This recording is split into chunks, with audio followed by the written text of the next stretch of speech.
Assalamualaikum warahmatullahi wabarakatuh. Selamat datang di channel Citatung Misteri. Oke teman-teman, apa kabar kalian semua? Semoga kalian sehat-sehat semua dan dilancarkan rezekinya. Pada kesempatan kali ini saya akan membawakan sebuah kisah yang berjudul Kos-kosan menuntut tumbal. Oke teman-teman, tanpa basa-basi, langsung saja kita masuk ke ceritanya.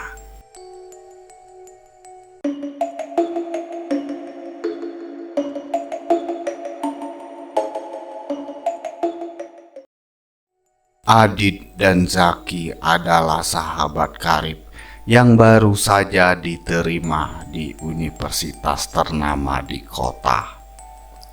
Mereka memutuskan untuk tinggal bersama di sebuah kos-kosan di dekat kampus tersebut. Setelah mencari-cari tempat yang cocok, mereka menemukan sebuah kos-kosan yang tampak nyaman dan terjangkau. Namun, sejak mereka pindah, suasana aneh mulai menyelimuti tempat tinggal mereka.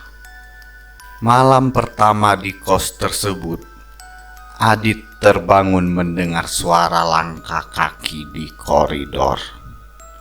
Dengan penasaran, dia membuka pintu kamar dan mengintip keluar.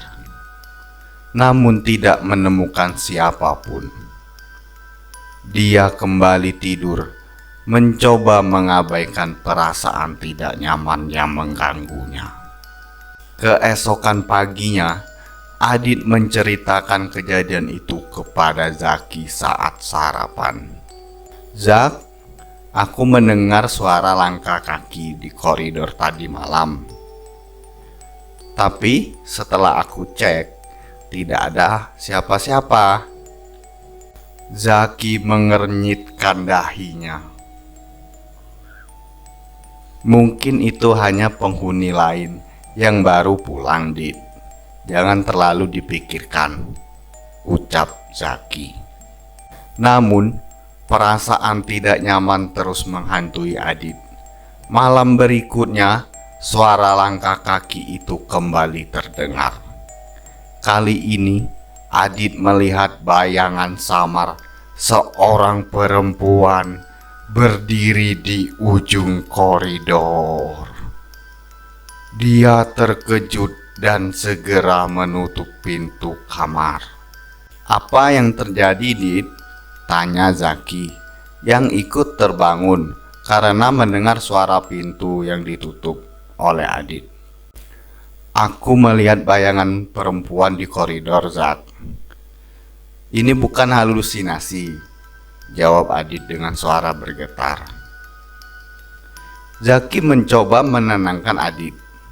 "Mungkin kita perlu tanya ke pemilik kosan tentang penghuni lain di sini, Dit."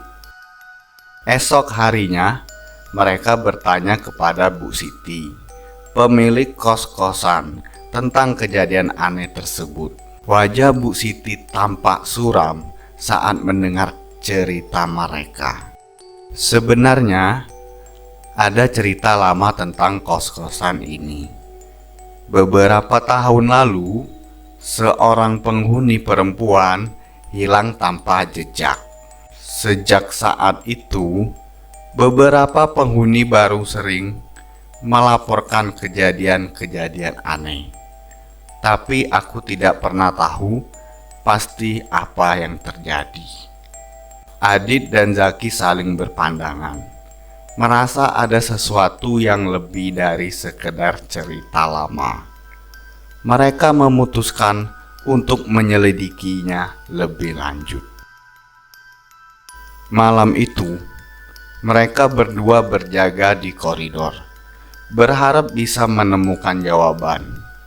Sekitar tengah malam, suara langkah kaki itu kembali terdengar.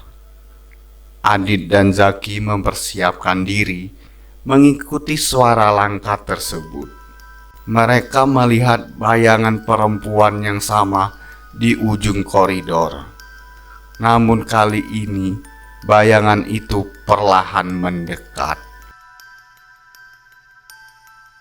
"Siapa kamu?" tanya Adit dengan suara gemetar. Bayangan itu berhenti dan menghilang seketika, meninggalkan kertas kusut di lantai. Zaki mengambil kertas itu dan membacanya. Tertulis sebuah pesan, "Aku butuh tumbal." Wajah Adit dan Zaki memucat. "Apa maksudnya ini, Zak?" tanya Adit yang berusaha tetap tenang. Zaki menggelengkan kepalanya. "Aku tidak tahu, Dit. Tapi kita harus mencari tahu apa yang terjadi di kos-kosan ini." Mereka mencari informasi lebih lanjut tentang penghuni perempuan yang hilang tersebut. Dari cerita warga sekitar, mereka mengetahui bahwa perempuan tersebut bernama Rina, seorang mahasiswi yang pendiam dan jarang berinteraksi dengan orang lain. Tidak ada yang tahu pasti apa yang terjadi padanya. Namun ada desas-desus bahwa Rina sering berbicara sendiri, seolah-olah sedang berkomunikasi dengan seseorang yang tak terlihat. Keesokan harinya, Adit dan Zaki mengunjungi perpustakaan kampus untuk mencari arsip lama tentang kejadian tersebut. Mereka menemukan artikel surat kabar yang mengungkapkan bahwa Rina seringkali terlihat pergi ke lantai bawah tanah kos-kosan yang sekarang sudah dikunci rapat. "Zak, kita harus masuk ke ruang bawah tanah itu. Mungkin di sana kita bisa menemukan petunjuk," kata Adit. Malam itu, mereka berhasil membuka pintu ke ruang bawah tanah yang penuh debu dan kegelapan. Dengan senter di tangan, mereka menyusuri ruangan yang dipenuhi barang-barang tua dan yang telah usang. Di pojok ruangan, mereka menemukan sebuah buku harian yang tampaknya milik Rina. Mereka membuka buku harian tersebut dan mulai membacanya. Dalam catatan itu, Rina menuliskan tentang seringnya dia mendengar bisikan yang meminta tumbal. Dia merasa ketakutan dan mencoba mencari bantuan. Namun, tidak ada yang mempercayainya. Di halaman terakhir, Rina menulis bahwa dia merasa sesuatu di kos-kosan tersebut ingin mengambil nyawanya. Tiba-tiba, suara langkah kaki terdengar di belakang mereka. Mereka berbalik dan melihat bayangan perempuan yang sama. Kini lebih jelas dengan wajah pucat dan tatapan mata yang kosong. "Aku butuh tumbal." Suara itu sangat mengerikan, membuat bulu kuduk mereka meremang. "Rina, apa yang terjadi padamu?" tanya Adit dengan keberaniannya. Bayangan itu tidak menjawab, namun tiba-tiba menghilang, meninggalkan udara yang dingin dan sunyi. Adit dan Zaki saling berpandangan, merasa lega namun juga bingung.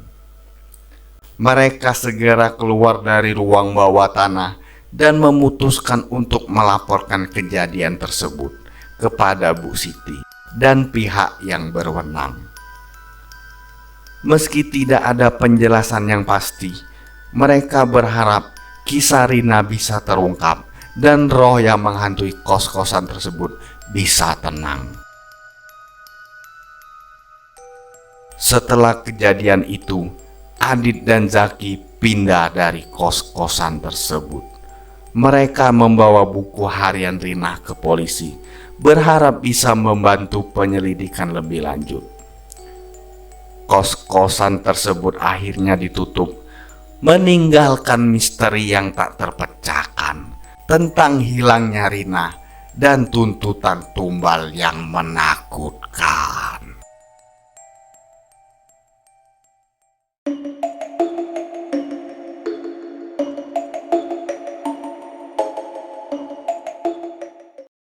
Oke sobat Citato Misteri, terima kasih banyak yang sudah bergabung, yang sudah mendengarkan cerita ini sampai habis.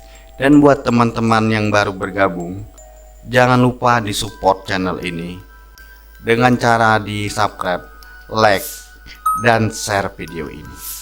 Oke, nantikan kisah-kisah selanjutnya. Sampai jumpa kita di video selanjutnya.